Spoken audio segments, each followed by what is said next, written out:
Hey guys, welcome to another episode of the Bikini and The Brain podcast. As always, I'm the Bikini, and to my right is Ashley Cotwalser, the Brain. Clearly. Clearly it is. We are in Valentine's Day mode. Ashley's got the pink shoes. Usually she's the one telling me to wear what and dressing me up, and then she dropped the ball today. Opportunity. I could have been so obnoxiously pink. Yeah, you could have been super pink today. I will admit, I didn't think of this. This is a Kimber shirt for me. Love that. Got it. Yeah, it's cool. She gave me another one. She gave me two options for the podcast, and one's Yoda on a pink shirt, and it says Yoda best, which is kind of my humor. So we have a podcast topic for today. We sure do have one of those things they call podcast. I was going to say a great one, but then I was actually surprised though. I thought we were just going to spend this whole hour just staring at each other, like. Yeah. That was episode 53. That was a weird one. Yeah. Everyone's going to go back and look at episode 53.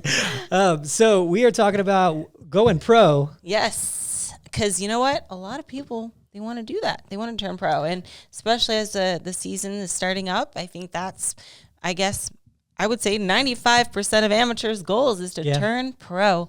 But there's a lot that goes in between being an amateur and a pro. So that's what we're going to get into today. Yeah, I like it. Setting up expectations. I think also, going into just, timeline expectations, what to expect, the differences. Differences and whatnot.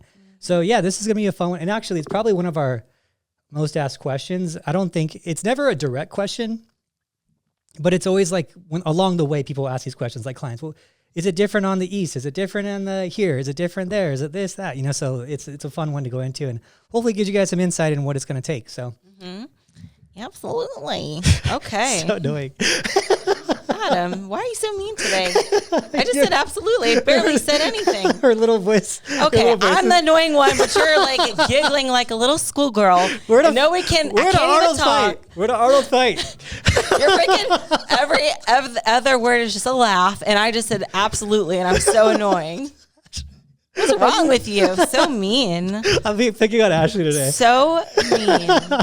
I'm going to tell your mom. You should. That you're being mean to me. Don't tell my mom. I know. I don't think I follow her on Facebook. I'm going to find her on Facebook. I think you guys follow each other. She follows you. She'll actually, that'll be the worst thing. She'll actually get mad at me. That's what I want. Stop picking on Ashley. That's what I want. She didn't do anything. She listens to this. I hope she listens. She watches.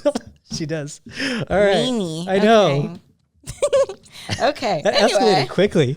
Yeah. Jeez. You can't pick on it. See, Ashley, you pick on Ashley. That's what happens. He's on one today. So, someone got him in a bad mood today. Maybe it was the dog pooping everywhere. Dude, the dog's terrible. She poops everywhere. I've been on the fence of giving her away like 3 times and back and forth. I know, it's so sad too. The poop would put me in a bad mood too. Yeah, it's a bit. It is. Okay, well.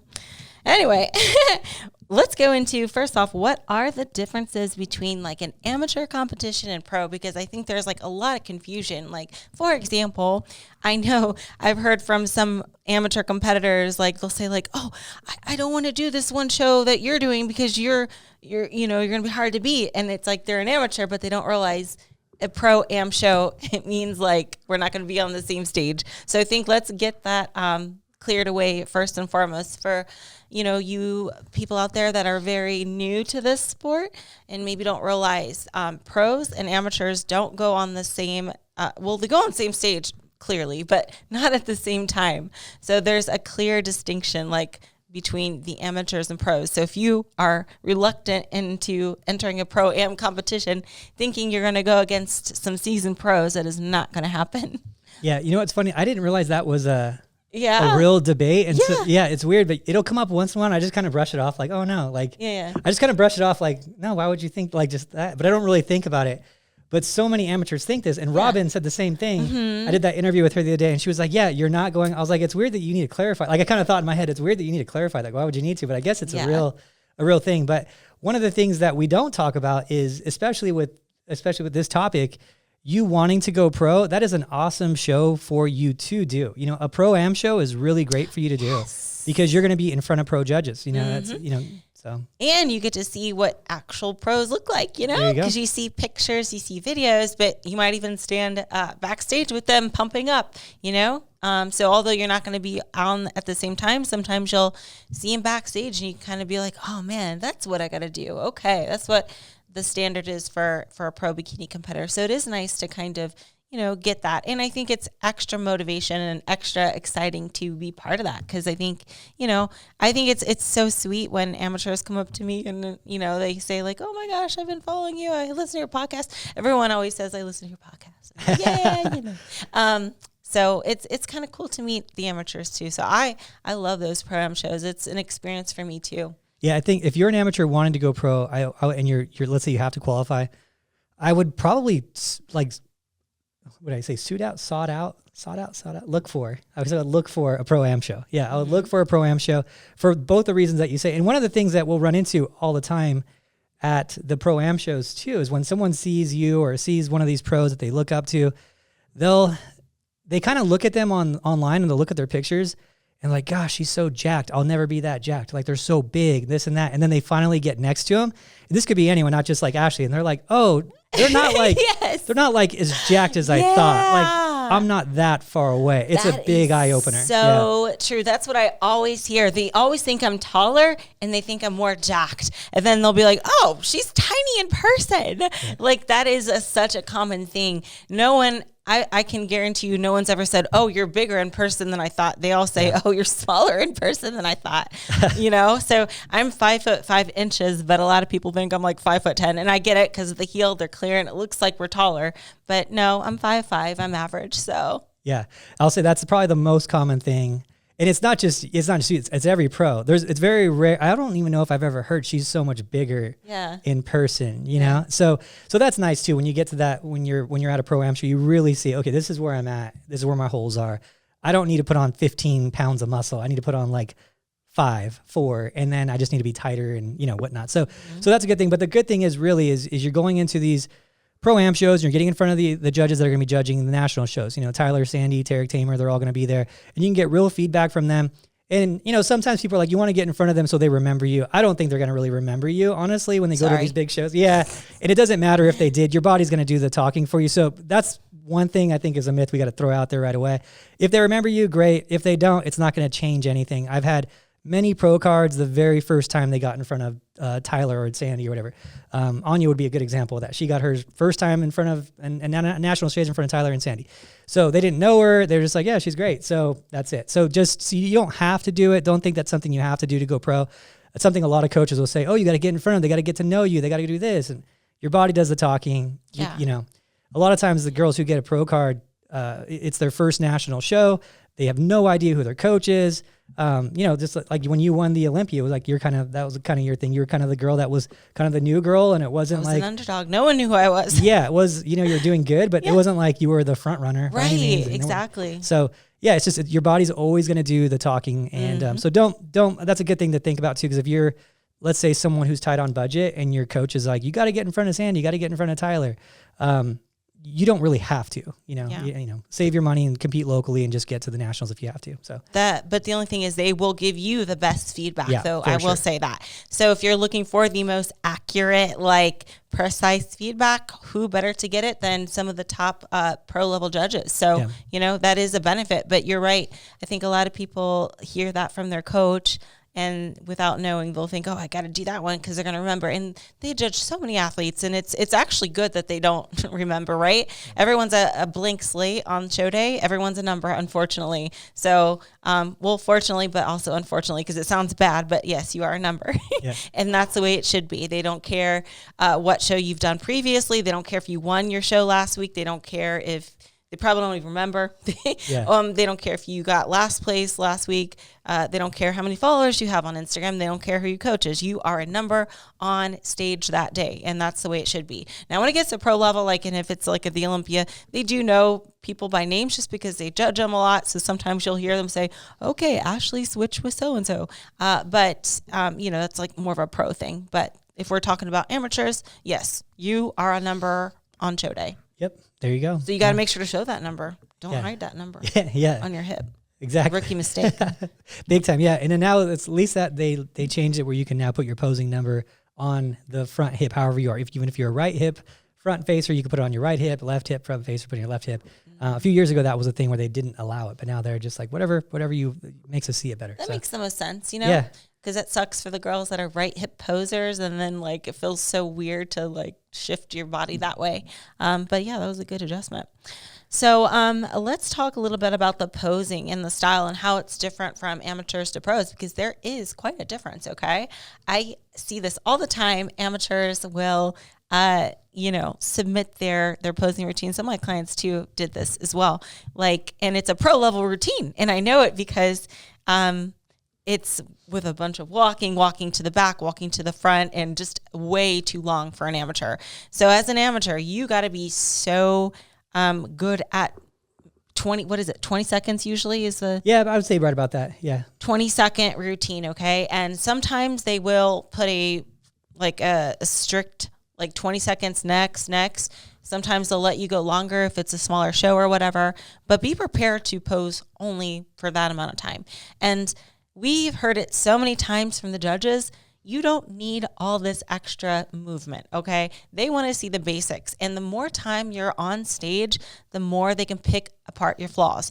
And if you've already done a pose, you don't need to hit that pose 5 different times in 5 different ways. You know what I mean? For sure. Stick with the poses that are the best on you. You just need a front, transition to the back, transition to the front pose, and then curtsy off and exit. I think a lot of these amateurs try to add in all this extra fluff and flair and do a little dance, and it takes so long, but it's not necessary for an amateur. And it's honestly not even necessary for a pro, but more so with the amateurs. You got to be quick. In and out. Yeah. Yes. And generally the rule of thumb that I'll tell everyone is, walk to your box, right? Walk to the box. However long that takes. It shouldn't be, obviously, it's normal pace. Then 3 seconds in the front pose, 2 seconds in the transition, 3 seconds in the back pose, 2 seconds in the transition, and then 2 seconds on your last pose, curtsy and off. So however long that ends up being, which is around 20 seconds, is kind of a good rule of thumb. So there's a lot of people will do the counts when they're there. So when you hit your pose and you think in your head, 1, 1,000, 2, 1,000, 3, 1,000 transition, Tori does it as a picture. She's like, I wait till I'm set up, and then I say to my head, okay, picture, and then I wait, transition, get to my back pose, and then I say picture, and so she can know that you're still hitting about the same time. So that's just a good rule of thumb too. If you're taking too long in those poses, the judges are noticing, just so you guys know. They don't want to just wait for you to pose. So yeah, it's really not a benefit to just keep doing the same pose over and over again too. It's like, how many front poses can you come up with, because it's really, and especially if you do find yourself that they're rushing everyone, and let's say your routine is naturally a little bit longer, then you're going to look rushed when you're posing. So you don't want that. You just want the basics. Don't overthink it. Don't do the same posing routine you see your favorite pro do. They're walking back, they're walking front.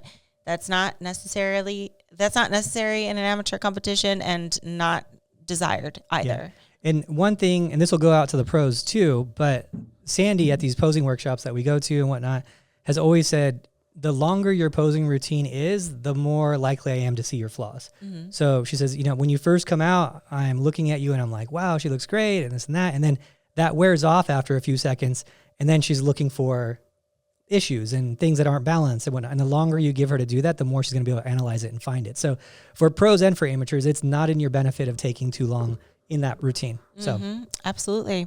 Okay, let's talk a little bit about the physique itself, the conditioning level, the amount of muscle needed. Now, I actually watched your interview with Robin last week, and she explained, ideally, the standard should be the same for NPC to IFBB Pro, but just know that obviously to get to Pro and the Pro physiques, they're going to be much better usually, just because obviously the difficulty level is much harder. You're going to see much more developed physiques, I guess, more conditioned, just because the talent level itself is higher at the pro level, Yeah. And that's the thing too. So it's a hard one. This is a hard one because at a national level, you'll see some girls win national shows and national competitions that are more jacked than you'll generally see, even sometimes in the pro level. It happens one-offs, but it's just because the pool of people that were there and available to pick from, she was the best physique that day. And you don't see it happen as much at a pro level because the standard is more greatly met, I guess I'd say. You know, at the national level, you'll have, let's say, 30 girls in a class. One of them, she might be a little too muscular, but she's still better than the other 29, right? Type of thing. And then she wins, and then she gets to the pro level, and she's too muscular for the pro level because 29 out of the 30, besides that girl, are at the right level of muscle type of thing. So that's, you get some weird, it does happen. You have some weird things happen. The lower the level, the more weird things are going to happen also too. So that's where you see, you know, I've had some really weird ones, and people, this is where you get in those like, oh, there's politics because Adam's a coach, right? That type of thing. Because I've had a guy win men's physique and bodybuilding overall in the same day, right? But it's like, and everyone's like, how is that possible at the low level? And I'm like, well, at a low level, there was no one else there. That's how it happened. You know, there was no one good enough there. And he was actually like pro level men's physique, which is pretty jacked.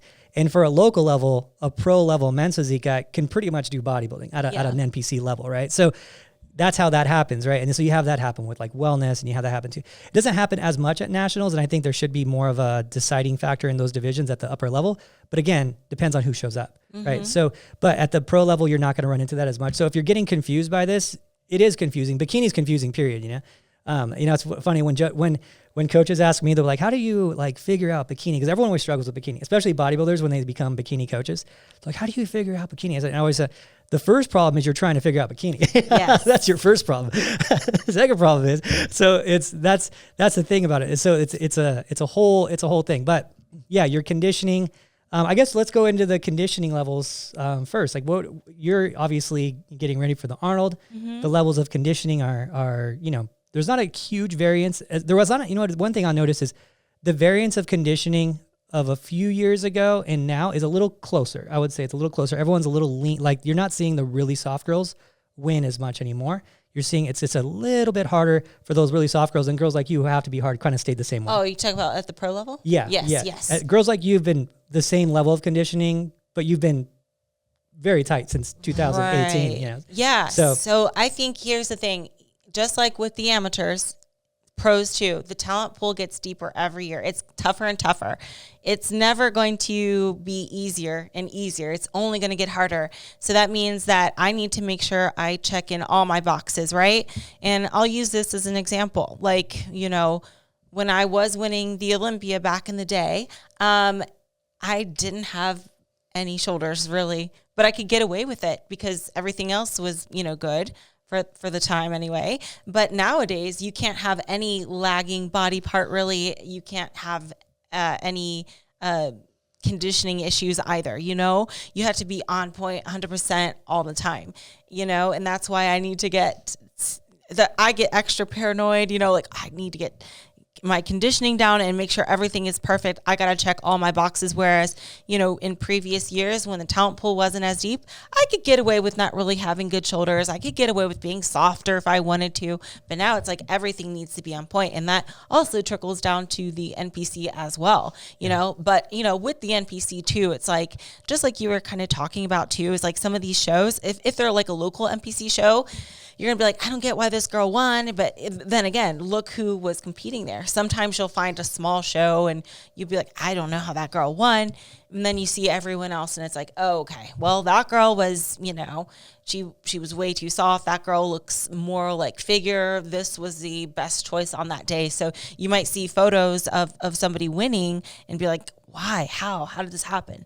But it's like one of those things you kind of had to be there to see it and to know the reasoning why. So sometimes even just the posing too, you know, it could just be the girl's a crazy good poser and just, you know, that is a judged criteria. Absolutely. You know, there's like all these criteria that people don't on pictures. All people do is they look at physique, you know, and that's the hard thing about bikini too, is you only look at physique, but it's not bodybuilding. It's not a bodybuilding contest. It is a bikini fitness model bodybuilding contest, right? It's all of those. So, you know, even things like your hair, your nails, your complexion, your makeup, your beauty flow, your proportions, your stage presence, all of that before the physique is even taken into account, you know?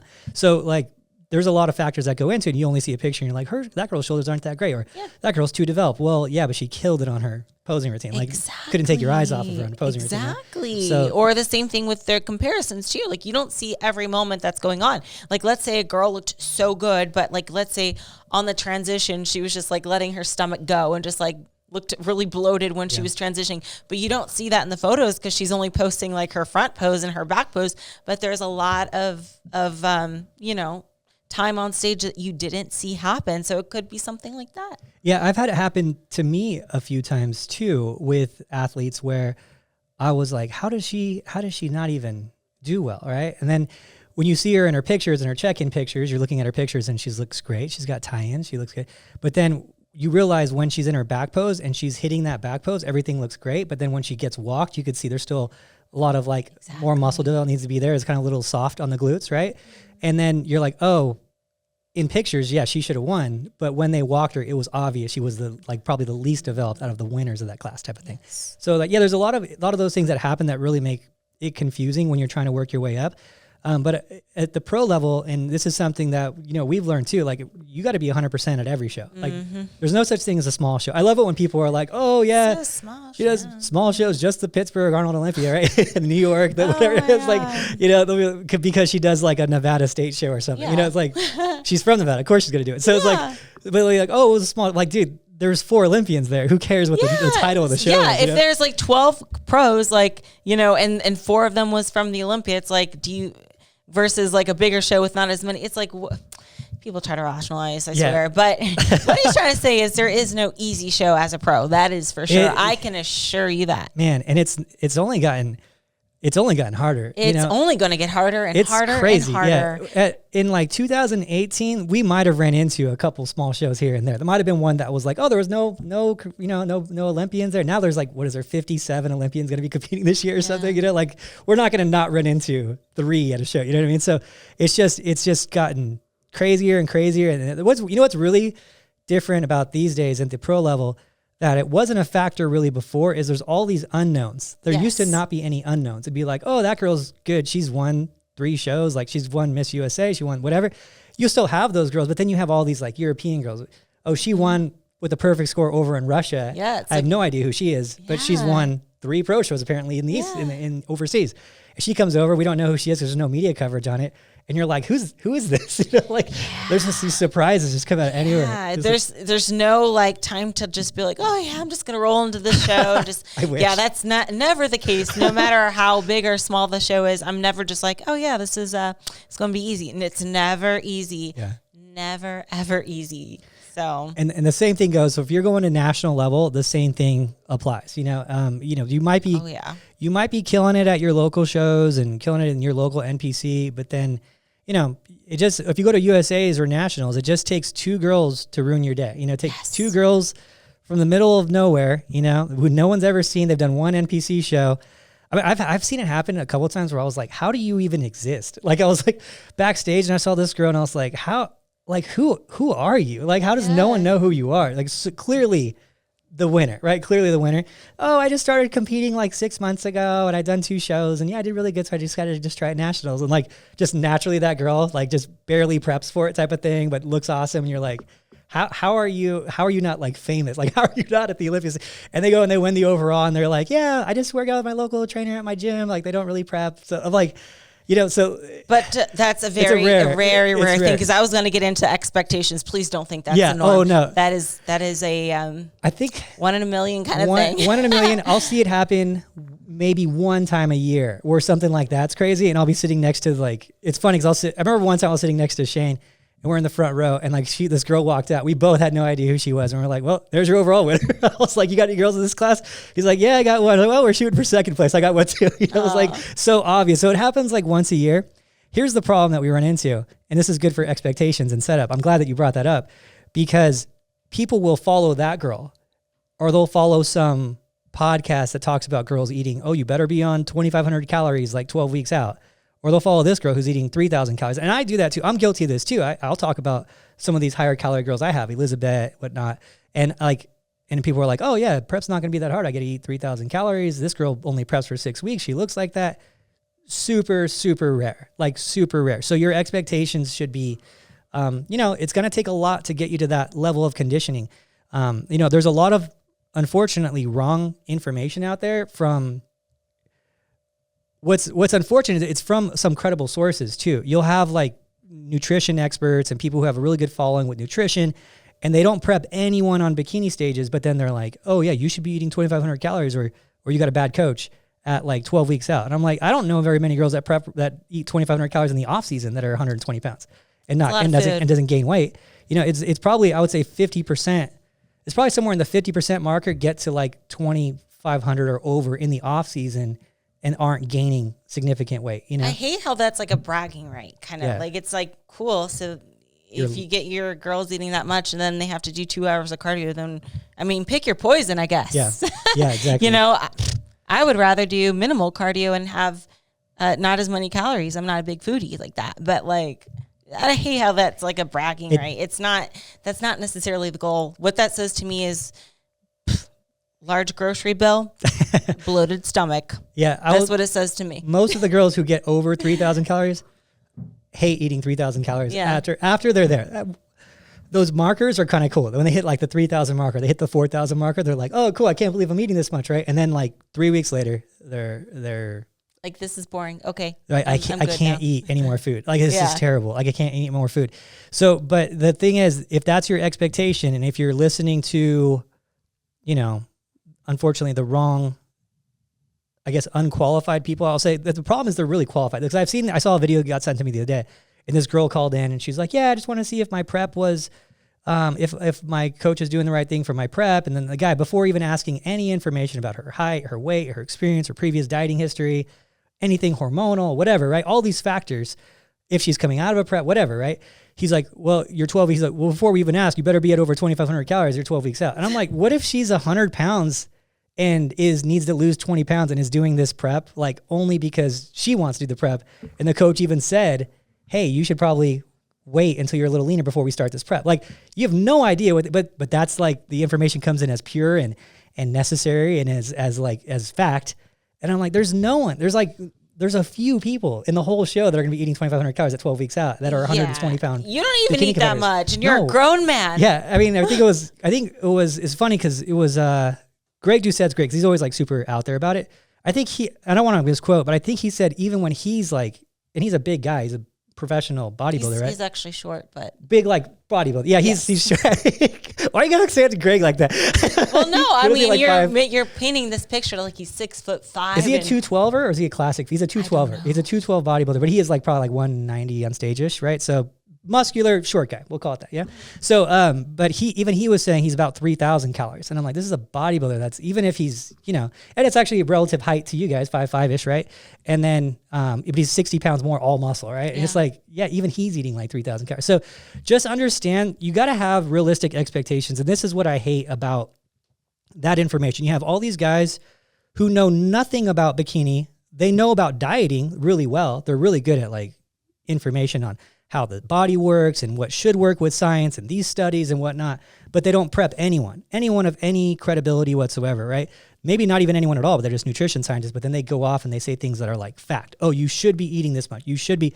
I'm like, what evidence do you have of actual like practice that has shown that you're able to do that, right? So you have these girls, when they get into like a pro prep, they're going to nationals and they're like, yeah, I'm eating whatever, 1,200 calories and doing an hour of cardio, and I'm killing my metabolism, I'm killing my hormones, and prep is going to ruin me because I listened to whoever, nutrition scientist, and he said I should be doing double this and not any cardio, and I should be getting the same results. And I'm like, good luck. Good luck with that. Talk to any winning pro, and you're going to find 95 out of 100 of them are putting in some serious like hunger issue, dealing with hunger or dealing with lower calories or dealing with higher carbs. There's just discomfort there, to get to that level of body fat, So it's not going to be a comfortable journey if you want that, That's the thing. I think people need to understand that you're not supposed to look like that. Mm-hmm. Yeah. Because if it were easy, everyone would do it, right? Yeah. We were all just eating 2,500 calories, I wish I could be shredded with abs eating, like a relative would be like 3,500 calories for a guy. Like my size, if that's the number of like a bikini girl, I guess mine would probably be like 3,500 to that guy's standard. Shredded going on stage. Oh, yeah. So easy for you, huh? All day, 3,500 calories and like 20 minutes of cardio. And you know, like, I can suffer that much. Yeah. That's actually more calories than I'm eating for sure. Well, like, that's why not everyone's a pro, you know? Yeah, exactly. So your expectations need to line up with your goal, and they need to line up with reality. Yes. You know, that's the important thing. And these guys that are like call themselves experts online are just, they make it so hard on these coaches, you know, and I'm a guy that's like, okay, I'm going to give you the highest amount of calories I can and the lowest amount of cardio. That's like my thing. I always want to do as much as I can. But today's standard of bikini is not the standard of bikini that it used to be. And for you to get that lean, it's not going to be easy. You know, you have to understand you're going to probably, you know, suffer a little bit. You're going to be a little bit hungry. You'll get used to it after a while. You know, Ashley can do this and she can live there and she's gotten used to it and she's cool. She's living in hunger. Yeah. I'm not really hungry I'm hungry in the morning, but I'm not I handle it well, I should say. You really do, Ashley. Yeah. You get the cranks maybe once, twice a year. But that has nothing to do with hunger. No. Maybe it's my mood being cranky. I do get the cranks, so that's usually due to the sleep, but yeah. Crankies. For someone, contest prep cranky. You do put your body through like a lot. You're constantly competing, but you do really well with it. It's really cool to see. It's actually really nice to see, like, because it goes against what all these people like we're talking about are saying. You know, you can only compete twice a year. It's gonna do all this damage to you. It's gonna ruin you. I'm like, dude, we're years in. I'm ruined. I'm ruined. Yeah. You've ruined me. We're years in. You know, we've seen all the internals. Everything's fine. You know, so it's like, yeah, I don't know, when is it gonna happen, but we're waiting. You know, we'll see what happens. Hope it doesn't. Yeah, I know. You know, but comporting to them, you know, they have some girls that do 4 shows and prep ruined my life, ruined my world. Probably because they're fluctuating so much. Yeah. You know? Yeah, I see that too. And then sometimes the coaches will kind of purposely have their athlete put on like 30 pounds, and that's absurd in the off season. I'm like, whoa. That is so unnecessary and very counterproductive. Like, and not even just like an accidental, but more of like they need to put on this amount of weight. Yeah. And I'm like, that is insane. There's never been, just let's get this out there, guys. You have never gained even 1 gram of muscle in the history of time, in the history of man. 1 gram of muscle has not been gained because 1 gram of fat has been gained. Those have never correlated with more fat, more muscle. That doesn't work that way. So just so we're like out there, you know, fact check it, because there's never been muscle gained in direct response to fat being gained. That doesn't work that way. So if someone's saying, oh, you just need to gain weight to get big, like that is not a fact. That is absolutely not true. Mm-hmm. So yeah, absolutely. And I think a lot of times people like they're lean as far as like a normal person standard, but by no means like a stage lean, like, you know, how I would look or something. And they're already asking like, I need to get bigger. And it's like with that, and it's like, you've already got energy storage in there. It's you're good. Like you don't need to purposely put on more body fat, you know. It'd be one thing if you were super like depleted and sucked in and, you know, but that's usually not the case. Yeah. Usually not the case at all. So I think a lot of people overestimate how much weight they should be putting on in that off season. And it really is not a good payoff for sure. You know, I get it. You want to relax too, and you kind of want an excuse to eat that much and kind of feel good about it. But ultimately, it's just going to make your prep way more difficult and miserable and not enjoyable. I want to prep and have fun with it and not be miserable. So I don't put myself through that, you know? Yeah. And you're super right about this. And it's funny. You have like these moments where I'll listen to you talk, and you've gotten so good at this stuff, you know, really? You've gotten like such an expert at it. Yeah. You know, some of your brain cells are just migrating over to mine. It's the brain. We told you at the beginning of this episode, It's the brain. No, but you're 100% right on that. And it's cool when I see it, it's like, man, she's gotten so good at this now, you know?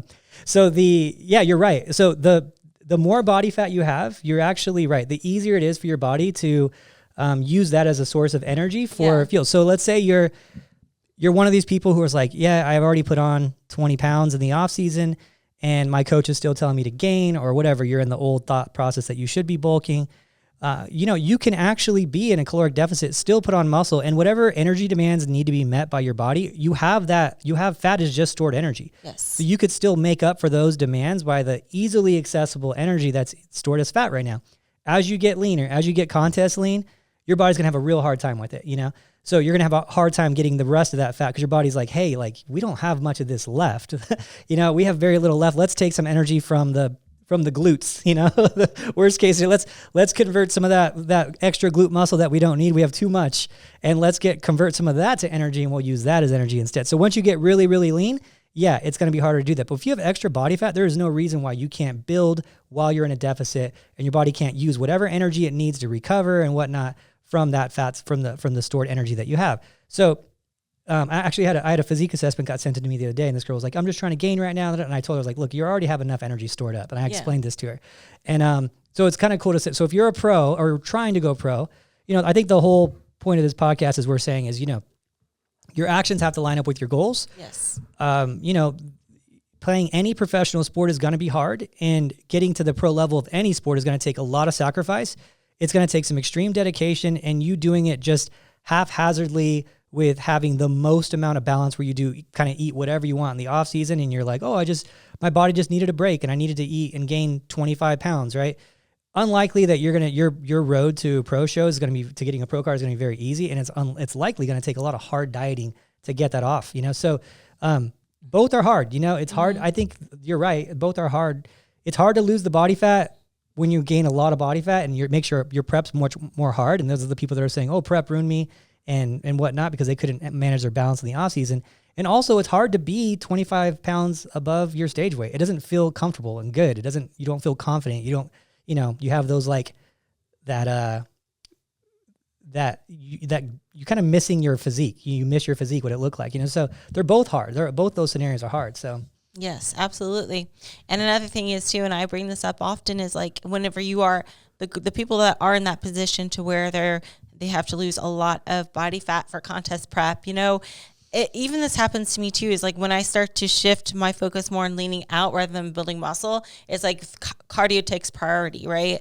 And it's not necessarily a good thing, because if you're trying to improve from your last physique and, build a certain muscle group, it's like, well, yeah, but cardio is my main thing I'm focusing on right now, because, like let's say you kill it in cardio, you're not going to have the same kind of energy and strength as you would when you're for your workout, as you would if you were just like fresh and not have to worry about doing all that cardio before or after too, because it definitely wears you out more than just doing it slower and ideally not having to take off all that body fat to begin with, if that makes sense. Yeah, and actually you bring up a good argument too.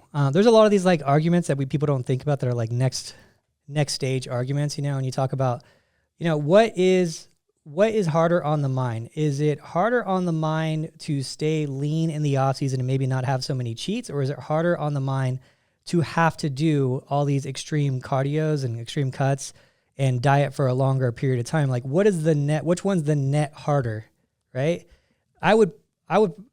Personally, I would probably say just not gaining as much weight and staying a little closer to your diet would be less hard than having to diet really, really hard and having to go up and down in the off season. And then of course, your body's not going to respond every time, it's not just going to bounce back, so there's that too. So true. Yeah. So, that's a good point too. Like where are you going to have more net muscle at the end of it? Is it, the argument is, okay, for bulking is you're going to have the most amount of muscle gain because there's no days where you couldn't maximize your muscle gaining throughout the gaining period. But then the argument against it is, okay, well, how much net muscle you're going to have if you have to diet off all that new fat? Yeah. Right? Are you going to have less if you have to diet harder? Yes, of course you're going to have less muscle if you have to diet harder. But are you still going to have more than if you were to just lean gain, right? So those are all these like next level arguments that people don't think about, but that's a good one. Because what is harder mentally, losing body fat in a harder way where you're focused solely on cardio and you're at the gym, 3 hours a day, counting your 2 hours of cardio and 1 hour workout, or is it just staying a little leaner in the off season, So yeah, that's a good one there. Absolutely. So going more into the expectations portion of this, unlike the example you gave, which rarely happens, I think a big misconception is, you get all these girls and they're really excited and they're ready to work hard. Don't get me wrong, but their expectations are not realistic necessarily for what it takes in the amount of time to go pro, right? in a perfect world, you would start training for your bikini competition and start prepping. And then you would do your local show and you would win your local show, right? So that qualifies you for nationals. And then you go to nationals and that's your second show. And then, you got a pro card. And the next thing you know, you're competing on the pro stage. But that is such a rare occurrence. That rarely happens, okay? And I will say this. Even using myself as an example, it took me like 5 national shows, I think, to get a pro card or something like that. Most girls don't get their pro card on their first national show. Please let that be known, especially nowadays where it's harder and harder and harder, okay? Maybe that was something you can get away with back in the day, but believe me, it's much harder. So I don't want people to, get disappointed when they're like, at their first national show and they don't get a pro card. It's like not the norm. That's not expected. Most people on that Olympia stage that you see didn't get their pro card on their first national show. Most didn't. Maybe a few did. But I can tell you, even from competing with some of these girls, like most of them didn't. Okay. Most didn't. It's a rare occurrence if they did. Okay. Same thing with local shows too. You might not win your first show. You might not win for a few shows and then, or you might not place well for a few shows and then win a show. Like, you can't get so down on yourself, but just know that like it does take a while. And depending on what your athletic background is, even if you were working out previously, let's say you're a soccer mom that works out for the last 5 years, 4 days a week, but are those workouts the same as our workouts? Probably not. Maybe they do yoga, maybe they do a workout class. It's not the same type of training. Okay. So don't be so hard on yourself. Just know that you have to kind of be in this for the long haul. If you're looking to get a pro card, it doesn't magically just happen that year. It would be nice, right? In a perfect world. And don't get me wrong. These girls are training really hard. It's just, even if you're there conditioning wise, even if you're there muscularity wise, maybe you're posing, it needs work. Maybe you need to have more stage experience itself, because some people can be great posers in front of their coach or in front of their iPhone, but on stage they get the nerves and they're like, ooh, you know? So a lot goes into it. I don't want people to get discouraged. Just know that it does take time, and you might not get it your first year. You might not get it your first few years. There's girls that's, it takes them 12 national shows to get a pro card. It's not a usual thing just to get it your first time. So please let that be known. Yeah, I'm really glad you said that too, because people really do get down on themselves. And honestly, I think that one of the things that a lot of the problem that people have when they're trying to go on this pro run where they're like, I'm just going out a pro card, like 2023, that's all about me getting my pro card. And I'm like, you guys, you got to understand, like, have fun during the NPC level, because the NPC level is so fun. And a lot of times people don't even enjoy it because they're just looking past it. But you make so many friends, especially like local friends, like backstage. You have a lot of fun competitions. I have some girls, and this is not, the best thing, but it's happened to me a few times with like pros, where they'll get a pro card and then, they're a small fish again, right? Because you go from being like a big fish in a small pond to, a small fish in a big pond at the pro level. And, they're like, man, I really wish I would have enjoyed it more. And I really like miss actually being an amateur. If I would have known how hard it was on the pro level, I would have probably stayed at NPC for like an extra year and just like had fun. It's like, because I had one girl, she was like, it was so fun to go into shows and just like dominate shows, because she won like 7 overalls. She was like, it was just so fun, and everyone's like just so nice, and it was just well, pros are nice too actually, but she was like, everyone's so nice, and it's just like, you were like the star of the show. And she's like, now I'm with this pro and I just don't know if I'm ever gonna place. It took her like 4 years to actually get a placing, but she did get a placing as a pro. And but she was like, man, I wish I would have stayed like an amateur for like 2 more years, because she has a career. She wasn't like, using the pro stage as like a platform for her career, really. It was just more for her own personal goals. But it was the same way. She was just dead set, pro card. That's all she thought about. And then, she did these local shows just for practice. It was her practice thing. But yeah, so just enjoy it while you're there, because it's a fun, it's a fun thing. Don't think of it as it being too small, And so, and as Ashley talked about in terms of time frame, it's going to take a while to get a pro card. It's the pool's so deep now, earlier on, it wasn't so deep, and there was, girls with less muscle was the requirement, a little softer was the requirement. So it was a lot more likely. You needed less years in to get a pro card. But now it's, the girls are muscular. They're very lean. They're very advanced physiques. What used to be, 6 months to 2 years to get a pro card is now, 2 years to 5 years to get a pro card in bikini, depending on your genetics, of course. I've had some girls get it their first year if they're really good genetically, but it's going to take some time, and so you have to think about it as a long haul, like Ashley's talking about. And I do think a lot of the long haul girls who make it the long haul way are, again, not going through this up and down in the off season and in season, up and down in the off season and in season. Some do, some make it that way, but for the most part, those are the girls that you'll see kind of quit after a couple of years because it's just too much. It's too hard. They can't get motivated like that. And I think you're good. You're always open about like having motivation for shows, kind of fluctuating from show to show. Obviously, Olympia is like the ultimate, right? Motivation and that type of thing. And so you're going to have those fluctuations. And at a certain point, it's not going to be that motivating if you have to be so hard to do a show. If you're walking into a prep knowing, dang, I need to lose 25 pounds, it's such a weight on you, not like, no pun intended, like a metaphorical weight on you that you're like, man, this is going to take so much. I just don't have it in me right now to do it. And then the next thing you know, you're at 30 pounds. And the next thing you know, you're like, I'm not going to compete anymore, Yeah.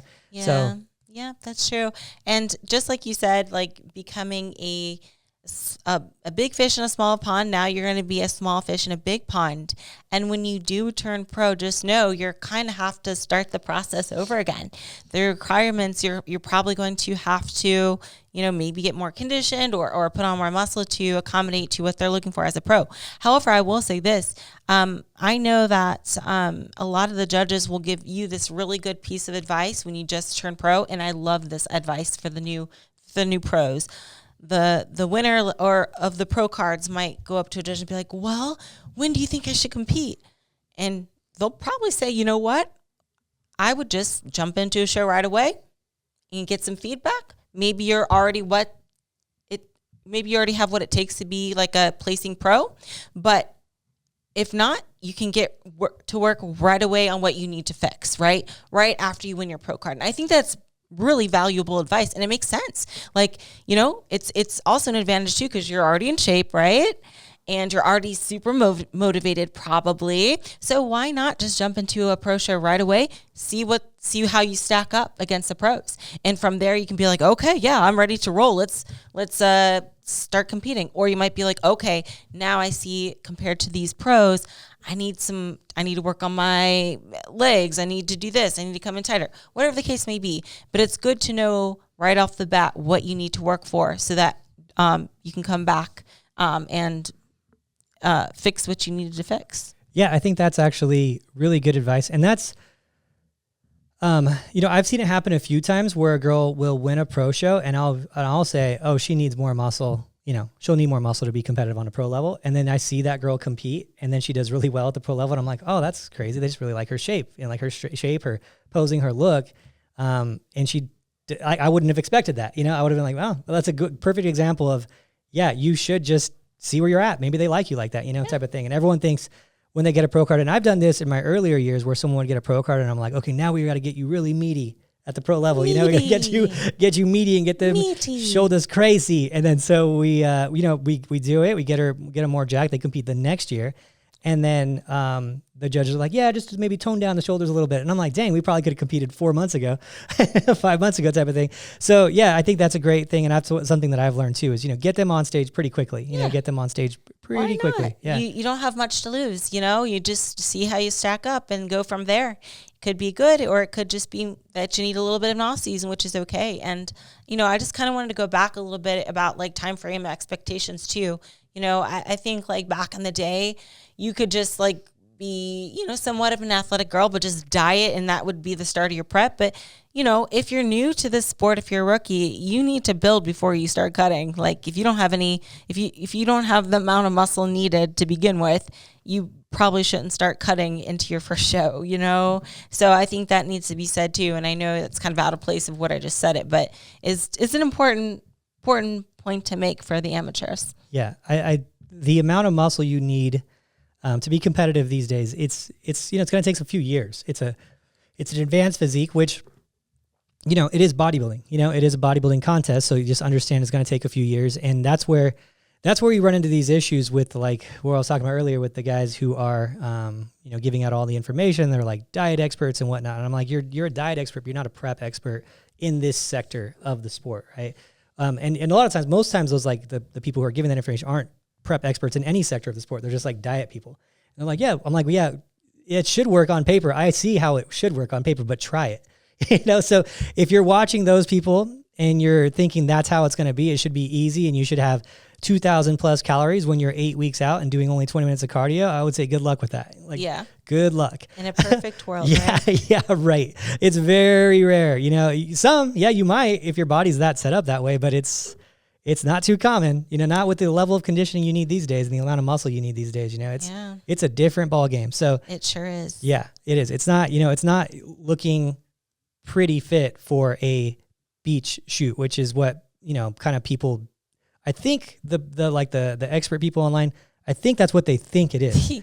I don't know because I hear them and I'm like, I don't know what you guys think is going on here, but the girls have 6-packs and oblique lines, like they're full tie-ins. You know what it takes to get body fat off of girls' lower glutes to get the tie-in to show up? That's where girls store fat the most. The glutes, the hips, and the triceps. That's like for 90% of females, that's where they store most of it. You know what it takes to get that off of a girl? It takes everything. It takes so much effort to get that off of them. And so I'm like, yeah, that's not going to happen with what you're talking about. It's just, they're like, yeah, work out 4 or 5 times a week and, train your glutes and eat 2,000 calories. And I'm like, what world are you living in? It's so funny. Yeah. Definitely not living in reality with that. That's for sure. I think, sometimes people say this because maybe they want the attention or just start a conversation. But I think also as like a sales pitch too, in a way, like, man, I should go with this coach. This coach, they feed their athletes like 2,500 calories the month of the show. Like, it's, I will say, although, it's not like I'm too in depth with how other people prep and stuff. From what I understand, like, your preps are much easier on the body than most, and that's good, Yeah. I don't think, like you said, the cardio is very minimal with your athletes, or at least you try to make it that way, whereas some of these coaches just have their girls going ham with the cardio. Sounds miserable. I'm like, how do you find the time? How do you find the time for all that cardio? I just set my personal thing is, and that's like our team's thing, right? We set the rule as whatever the body will let us do, we'll do. Yeah. And that's the rule. So if the body's going to let us do, like a Vivi prep where she's eating 3,500 calories and doing no cardio, we're going to find out that you can do that. We're going to at least give you the opportunity to see if that is something you can do. I'll talk about it when I have it. I always say, hey, this is not normal. Like, this is not a normal person at all to do this prep. I've had a few preps last year. We didn't do any cardio. You had a couple at the end where we stopped doing cardio.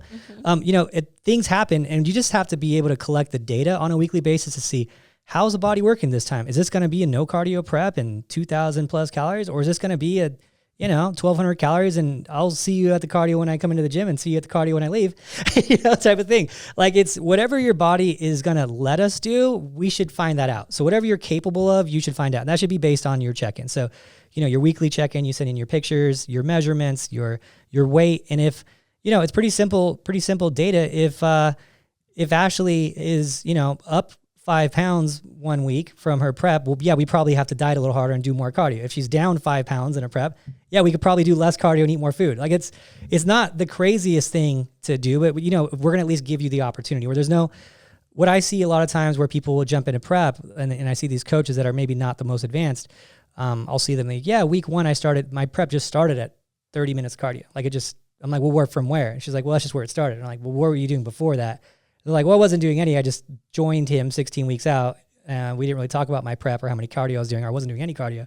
And I just jumped right into 30 minutes, 5 days a week. And I'm like, that's a pretty high starting point considering nothing was your starting point originally, So we'll micro progress someone up and then say, hey, maybe we can get away with 30 minutes of cardio 5 days a week when we're 4 weeks out and you're still getting results from it. And then at the end, we might only be at 35 minutes at the end of it. And then, that's how we do it. But if you start there, of course, you're going to have to increase going into it. So yeah, that's the thing is we try to find out, and that's what you should be doing. What are you capable of? What's your body capable of? And let's just work to whatever the results we need that week. Let's do the minimum we can to get that result per week. And that result we're usually shooting for is like 1% per week. So if Ashley's 120 pounds. If she's killing it in her prep, 1.2 pounds would be 1% of her losing. And then she loses a quarter of an inch on her waist, quarter of an inch on her hips. Sometimes when she gets so lean, her waist won't come down much farther because, the last of the fat to go is going to be the glutes and stuff.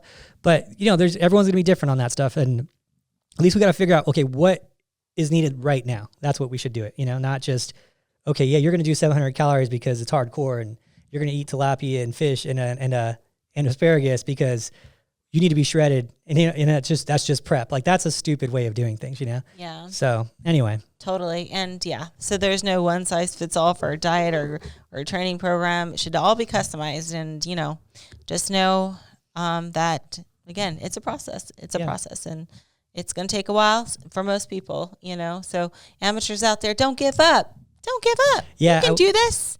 That's a good thing. Don't give up. Don't give up. It's going to take a while. It's going to take time. I mean, if we're even talking about building, shoot, I've been trying to build these shoulders for 10 years. You know what I'm saying? Yeah. So, it's a process. Yeah. It's a process. Yeah. You've done a good job with it. And it's funny is that you're right. We've talked about it before. I'm like, you're pretty good at building muscle. You're pretty good at building muscle. I was like, nah. It's just like, no, I'm not. But then hamstrings, yes. Hamstrings just eat all the food. Hamstrings, the glutes grow pretty decent. They're like parasitic. I have parasitic hamstrings. they just take all the nutrients. Yeah, they're just suck. They're just reaching up and grabbing from your amino acids from your shoulders. Nope, that's mine, fool. Oh, God. I just got to put this disclaimer. That is my humor. I always joke and I say my hamstrings are the only good personality trait I have. So, so it's a running joke. See, get it? That was a pun too, because you need hamstrings to run. Okay. That was a bad pun, but it was a pun nonetheless. But yes, so you might hear me always joke about my hamstrings. You have good hamstrings. The only good hamstrings I have. You have good hamstrings. So it's when we talk about you growing and how long it takes, now obviously she competes, often too. So there is going to be, I don't know if we hindered a little bit of growth, maybe a pound or so, maybe 2 over the years of growth with the dieting and competing. But when we talk about your first show in 2018, you were probably a little too lean and probably a little not as full either though. With like Mile High, and I think you're 117. Yeah, something like that. Yeah, 117, and then now you're competing in the 21 range, 22 range, 20 range, that type of thing. So a few pounds of lean mass, but in all the right areas. But it shows, hey, it takes a little while. Like girls think they're gonna put on 10 pounds of muscle. 10 pounds of muscle and actually she'd be figure. Like it's a lot of muscle. Like people don't understand how much of actual skeletal tissue, 10 pounds is class changing for sure. So it's not, you don't need a ton to make huge improvements. If you look back at Ashley in 18 at the Mile High versus now you see, she's got a lot more shoulder development. It's only a few pounds. It's like she's got a lot of shoulder development. So understand, when you're not seeing the scale go up and your weight's not changing that much from show to show, you're not putting on 3 pounds a show, 4 pounds a show, like no one is, no one's putting on a clean 3 pounds, 4 pounds. You see these professional bodybuilders that are, 250 pounds. And then the next year they compete, they're like 252. And you're like, wait, you only put on 2 pounds, but you look that much bigger. Like skeletal muscle if you put on 2 pounds, you're going to see it, it's a lot. So also take that into consideration because a lot of these girls who are trying to grow, they grow so small that you get frustrated. They're like, I got to grow to be a pro, but I've only put on like 2 pounds from last year to this year on my muscle. And I'm like, well, if you're an advanced lifter, it's pretty good. It's not bad. It's not, you're not knocking out of the park, but it's not bad, So I think the expectation on that is needs to be talked about too. Cause all these girls are like, yeah, I'm going to put on 1 pound a week. And I'm like, 1 pound a week. Yeah, right. That is definitely fat. Yeah. You are not putting on 1 pound of skeletal tissue per week, So anyway, that's a whole nother topic, but True. We could go into that one day. That'd actually be like how much muscle can you build and how long it takes. So anyway, I don't want to, I know we have some good topics still to go into. So that was it, man. That was it. We knocked it out. Yeah. 58, 56. Look at that. So what is the last advice you'd give, I guess, rounding this out for someone wanting to go pro, and running into those roadblocks? Like what would you kind of recommend? Just know that everyone's journey is imperfect and we're all going to have roadblocks. We're going to have things that set us back. And I always say this too. Hey, every Olympia champion has lost at some point. Yeah. Everyone has. So if you haven't yet, your time is coming. I can promise you. But especially those who are looking to go pro, Like I said, it is a process. Don't expect so much from yourself, especially on that first year. I know you guys are super excited. I know how enthusiastic you are and how bad you want it, and you're motivated and give it 110%. But even with 110%, the chances and the odds are against you. You're going to turn pro your first year. You got to keep going, because the people that succeed are the ones that kept going, whereas the ones you don't see or hear about are the ones that quit because they didn't get their pro card their first year and they got salty, you know? Yeah. So don't be that person. Just know, hey, welcome to being human. It happens. It's very rare to just have that perfect rise to the top. You know what's funny is I was talking to one of my friends the other day who's a coach, and he's like, I'm set up so well this year for pro cards. And I was like, are you really? He's like, yeah, I got a lot of 3-year girls in this year. I got a lot of 3-year girls like ready to finally do it. And I was like, that's funny that you say that, because it's, as a coach, you don't